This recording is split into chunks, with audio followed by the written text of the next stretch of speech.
It's a historic moment. Assad was a brutal dictator who killed more than 500,000 of his own people. He created 10 million refugees. He did this in partnership with Vladimir Putin and Iran, and now he's been fully defeated. It's quite a moment in history, and I think I will remember this day for a long time. He seems to have been abandoned by his two main allies, namely Iran and Russia. Looking from the Russian perspective, what do you think is behind the decision not to come to Assad's assistance? We saw earlier in the week when the rebels had started moving in towards the government forces, Russian Air Force take some bombing missions, but they were quite scant, and now they're completely, well, almost completely absent. Why do you think Russia abandoned Assad? I don't think it was a conscious decision. I think that Putin is basically stretched way too thin. He's devoted all of his military resources to Ukraine. Those military resources in Ukraine haven't won the war for him, and he's had to deplete those resources, and so he's just basically out of firepower. And it wasn't just Syria. There was many people didn't pay attention, but he also abandoned Armenia, where he had a military presence, and that fell to Azerbaijan. And then there's a question of what happens in various other places where it's not military resources, but various other technology resources, like in Moldova. He lost the election in Moldova, even trying to manipulate that. It looks like Romania didn't work out the way he had intended it to do. He was running a huge influence operation in Romania to get a Russian-backed candidate there. And then there's the big question on Georgia, and then the final question, of course, is Ukraine. And so Putin is stretched way too thin.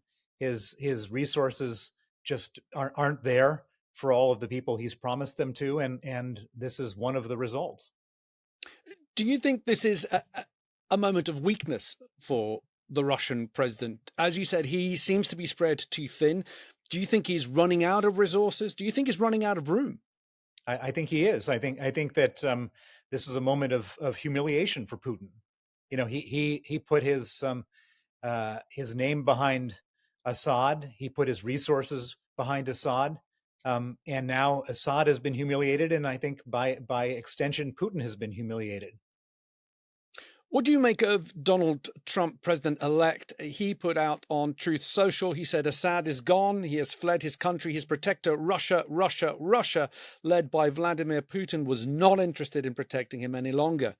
That's what he posted on Truth Social. He went on to say Russia and Iran are in a weakened state right now, one because of Ukraine and a bad economy, the other because of Israel and its fighting success. Do you think, well, what did you make of Donald Trump's comment there? Well, I think it's a slightly different tone than we've heard before, where he was completely dismissive of Ukraine and completely supportive of Putin. Um, I wouldn't read too much into any his musings at any point in the middle of the night. I think we need to see what he's actually going to do going forward. People say don't don't listen to what Trump says, look at what he does. So I think we need to see what Yeah. he does. But it's as a major supporter of Ukraine, I hope that he's tilting back towards Ukraine, and there's been some pleasant sort of noises like that, and the fact that he met with Zelensky in France and in Paris at the Notre Dame reopening. This is all looking better than we thought before, and we'll have to see. But one can only hope that Trump helps Ukraine and firms up Ukraine as opposed to abandons Ukraine, which has been the big fear up until now. I mean, as you said, we saw that meeting, the three leaders, Zelensky, Trump, and Macron, yesterday. We don't know what was discussed. Of course, Vladimir Putin not invited to the ceremony, unsurprisingly.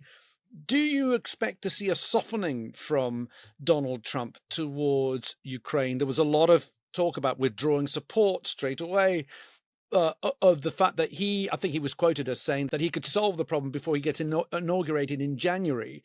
What are you expecting from Donald Trump at the moment? Well, I think that Donald Trump is seeing with his own eyes that the world is a very complicated place, and there's no easy solutions.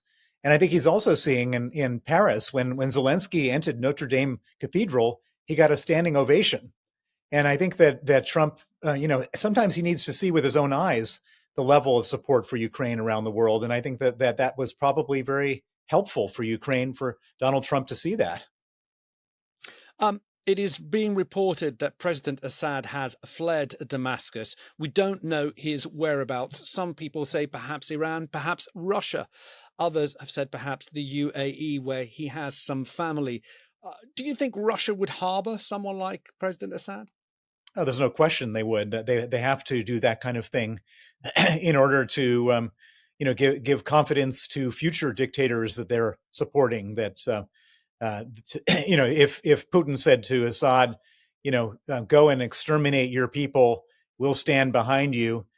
He has to offer asylum if that person fails, because there's 10 other dictators that Putin wants to support that he can't send the wrong message to. And just finally, so Bill, just looking forward in the Ukraine war, what we're getting from Ukraine, and having spoken to MPs in the Ukrainian parliament, they are saying we need that final push, we need that final weapons.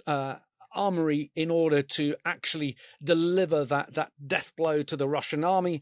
Then we heard from President Zelensky that perhaps he's open to a negotiation where he will concede temporarily some territory that is already occupied by Russia.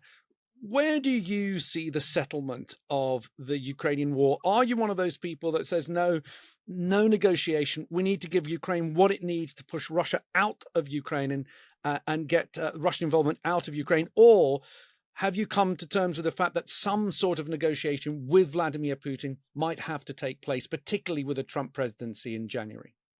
Well, so what I see is very simple, and a very good negotiating strategy on the part of Zelensky, which is that the only person who needs to really negotiate here is Putin. Putin invaded Ukraine. He needs to withdraw from Ukraine. He's the person who has to come to the negotiating table. So Trump laid out these conditions to say that I'm going to solve the war in 24 hours, and I want everybody to show up to the negotiating table. And if Ukraine doesn't show up, then we're going to cancel weapons. And so Zelensky has said, okay, I'm showing up. I'm ready to negotiate.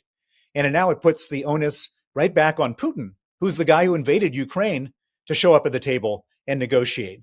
And I don't think that there's any negotiation that Putin can or is ready to do that would be acceptable for anybody, including Donald Trump, because Putin's position has always been the total capitulation of Ukraine from the very beginning. That's his negotiating position.